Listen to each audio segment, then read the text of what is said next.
Between the 9th and 12th centuries, while much of Europe struggled through the shadows of the Dark Ages, a different world thrived. It was a civilization defined not by isolation, but by the relentless pursuit of understanding. While cities elsewhere grappled with basic sanitation and survival, this empire built hospitals that treated the sick with systematic precision. They did not merely preserve the past, they dissected it. Scholars mapped the known world, translated the wisdom of Greece, Rome, India, and Persia, and pioneered the very concept of peer review in medicine. They mastered algebra, turning abstract logic into the language of the physical universe.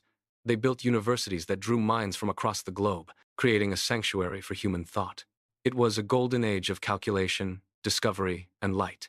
Yet, the most startling fact is not what they achieved, but how quickly it ended. In the span of a single century, this intellectual powerhouse vanished from the map, leaving behind only echoes in the equations we solve and the tools we use today. The man who raised their greatest library believed he was doing divine work, but in the ashes, he could not destroy the ideas that had already taken root. How did a society that mastered the stars and the soil disappear so completely? By the 9th century, the center of human gravity shifted toward the Tigris. Baghdad rose not merely as a city, but as the intellectual capital of the world. While other urban centers struggled with the basic mechanics of sanitation and governance, the Abbasid Caliphate turned its resources toward the preservation of human thought. At the heart of this expansion stood the House of Wisdom. It was a physical sanctuary, a massive complex designed to house the collective memory of the species. Within these walls, the air smelled of parchment and fresh ink. Scholars arrived from every corner of the globe, carrying scrolls from Greece, India, Persia, and the Roman world. They did not just store these texts, they translated, analyzed, and synthesized them. The scale was unprecedented. Over 400,000 manuscripts lined the shelves, creating a dense, interconnected web of knowledge that spanned centuries of human discovery. This was not a passive archive. It was a living, breathing machine of inquiry. Every day, the halls echoed with the sound of debate, the scratching of quills, and the rapid exchange of ideas that defied borders. By centralizing the world's wisdom, they built a foundation that would eventually support the architecture of the modern age. Within the House of Wisdom, a group of thinkers emerged who would become the architects of the modern world. They were the Avengers of Knowledge, men whose work reached far beyond the library walls. Al-Khwarizmi sat at his desk, manipulating variables and constants to codify the language of algebra, turning the chaos of numbers into a precise, predictive tool. Across the hall, Ibn Sina was busy revolutionizing the practice of medicine.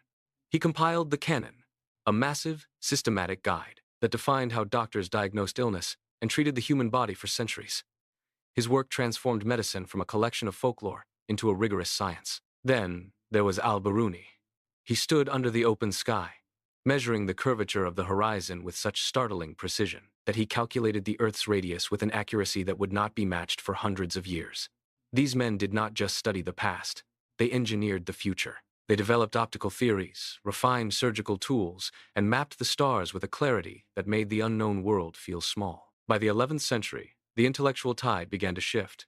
The discoveries forged in the House of Wisdom did not stay contained within the desert walls. They traveled along the Silk Roads, through the vibrant markets of Spain, and across the ports of Sicily, quietly seeping into the Western consciousness. In the scriptoriums of Europe, a new generation of thinkers began to encounter these texts. Roger Bacon and his contemporaries pored over the works of Ibn al-Haytham, absorbing his optical theories and adopting his surgical tools with a hunger that bordered on desperation. Yet, the exchange was rarely an honest one.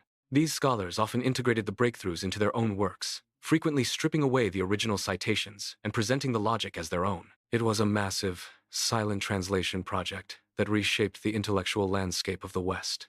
The Renaissance, long celebrated as a sudden awakening, was in reality built upon the bedrock of these translated Islamic manuscripts. Every geometric proof, every medical advancement, and every astronomical calculation that fueled the European rebirth had been refined centuries earlier in the East. The West did not invent its own modernity from scratch. It inherited it. But in the year 1258, the Golden Age hit a brutal, unyielding wall. The intellectual momentum that had defined the era for centuries suddenly stalled against the horizon. From the east, a dust cloud rose, stretching across the plains until it blotted out the sun. It was not a storm, but a tide of iron and horseflesh. Hulagu Khan, the grandson of Genghis, had arrived. His army moved with a singular terrifying purpose, a force that had already dismantled empires across the continent. They reached the gates of Baghdad, and the city went deathly quiet. The scholars who had spent their lives mapping the stars and calculating the radius of the Earth now looked toward the horizon, with a cold, sinking realization. The walls of the city, once a sanctuary for human thought, now stood as a fragile barrier against a force that did not negotiate. The air grew heavy, thick with the scent of dry earth and the metallic tang of approaching steel. Every rhythmic thud of 1,000 hooves against the parched ground acted as a countdown. The Golden Age was no longer a matter of discovery or debate. It had become a matter of survival. Inside, the House of Wisdom stood, in an eerie, expectant silence, unaware that the shadow of the Mongol army was already reaching for its foundation. The era of creation was ending, replaced by the suffocating, inevitable weight of the coming storm. The gates did not merely open, they splintered under the weight of the siege engines. Baghdad, the intellectual heart of the world, collapsed in a single, violent afternoon. The Mongol army did not stop at the conquest of the streets. They moved with cold, calculated precision toward the House of Wisdom. Within these walls, centuries of human progress, the algebra of Al-Khwarizmi, the medical breakthroughs of Ibn Sina, the astronomical charts of Al-Biruni were systematically dismantled. The soldiers did not read the manuscripts. They tore them. They ripped the vellum from the bindings, shredded the parchment, and cast the remnants into the flames. The air grew thick with the acrid smell of burning history, a gray haze that choked the city. Then came the final, haunting act of erasure. The soldiers dragged the remaining volumes to the banks of the Tigris. They dumped the thousands of books into the water, hoping to bridge the river with the weight of human thought. The ink began to bleed. It seeped from the pages, dissolving into the current, turning the clear water into a dark, viscous sludge. The river, once the lifeblood of the city, transformed into a flowing grave of lost knowledge. Millions of hours of study were washed away, leaving the water black. The destruction of the books was only the beginning. As the House of Wisdom crumbled into ash, the Mongol army turned its focus to the people who had built it. 800,000 souls, the scholars, the merchants, the artisans, and the families of Baghdad, faced the steel of the invaders. The streets became a labyrinth of chaos. There was no mercy in the systematic clearing of the city. Hulagu Khan watched from his command post, his eyes fixed on the horizon, convinced that the fire and the blood were not crimes, but a holy necessity. He truly believed he was the instrument of a divine will, purging the world to reshape it according to his own brutal design. Every life extinguished was, in his mind, a step toward a righteous order. The screams of the dying faded into the rhythmic clatter of blades. Mothers clutched their children in the shadows of collapsing homes, only to be found by the relentless sweep of the soldiers. By the time the sun set, the population had been decimated. The man who ordered this believed he was doing God's work, but he had merely silenced the most advanced light in human history, leaving behind only the cold, hollow echo. The smoke over Baghdad eventually cleared, leaving behind a city of ruins and silence. To the conquerors, the task was complete. They believed they had burned the future out of existence. But knowledge is not a static object that can be contained by walls or destroyed by fire. It had already begun to move. Long before the siege, scholars had traveled, carrying scrolls in their saddlebags and mathematical proofs in their memories. These ideas flowed like water through the vast, interconnected trade networks of the medieval world. They bypassed the battlefields, moving silently across the deserts and seas. In the bustling markets of Spain and the ports of Sicily, the remnants of the House of Wisdom found new soil. A merchant would trade a bundle of spices for a translation of a medical text. A traveler would whisper a new astronomical calculation in a tavern. These fragments of logic, medicine, and science crossed the borders of the known world, seeping into the consciousness of the West. They were not heralded by trumpets or recorded in the official chronicles of the time.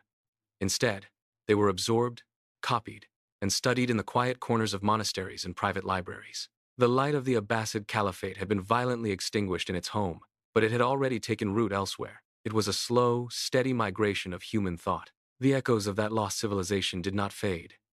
They became the architecture of our current reality. Every time you solve a complex equation, you are tracing the logic laid down by Al-Khwarizmi. Every time you rely on an algorithm to navigate your day, you are using the tools refined by those scholars in the House of Wisdom. The medical advancements that save lives today, the optical theories that allow us to see the stars, and the very instruments that define our music, the guitar strings vibrating under your fingers, all carry the DNA of that era. We drink coffee, a ritual perfected in the ports of the Middle East, and we walk through cities built on the foundations of ancient sanitation. The West did not invent modernity in a vacuum.